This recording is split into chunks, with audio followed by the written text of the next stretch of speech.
Kagigising lang natin. Prepare na natin yung magiging lunch ni Mama tsaka ni Pedro. Buba burger. So, nilagyan ko na ng olive oil. I-air fry ko lang to. A lot of my meats in-air fry ko lang or hot pot para mas mabilis. Mabilis ang pong preparation. So, kikuman lang natin. Soy sauce konti. Ayan. Yan. Ang ginamit ko na ring tray is direkta na. Yung tray ng air fryer, nilagyan ko lang ng foil. Ganyan po ako. Para mabilis lang. Tapos, oyster sauce, konti lang. Ito daw yung umami. Gusto ni Pedro itong tipo ko. Then, ang gamit ko po is mamasita. Yung soy sauce ko, kikuman. Then, gamit lang tayo ng garlic. Tapos, onion. Puro powder. Pero lalagyan ko mamaya ng totoong onion, guys. Lagyan natin ng konting cumin. Lagyan natin paminta.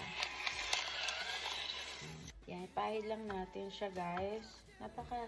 Napaka-simple lang ng recipe nito. Alam nyo kung kaninong recipe to, guys. Recipe ko lang to. This is my own recipe. Yung cumin, naglagay ako ngayon lang. Usually, walang cumin. Kasi ayokong ma-overpower yung lasa ng toyo, yung oyster. Tapos lalagyan din natin to na konting barbecue sauce. Instead of sugar, barbecue sauce na lang. Konti lang, guys. Okay, inuubos ko lang. Meron pa ako dito. Inuubos ko lang. Sabi ng friend ko, ba't di na daw ako nag-vlog ng food? Sabi ko naman, kasi gusto niya yon. Sabi ko naman, hindi, minsan tinatamad talaga ako mag-video sa sarili ko. So, lagyan natin siya ng lime. Konti lang. So, leave lang natin siya ng siguro 1 hour. Kasi ang break time naman ni Pedro is 10 o'clock. Ang break time naman ni Pedro is 11:30. So, sakto lang to.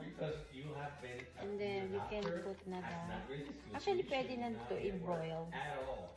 I-broil na natin. Pwede. Lagyan natin siya ng yung totoong sibuyas. Ito kasi nagbibigay talaga ng tamis na lasa.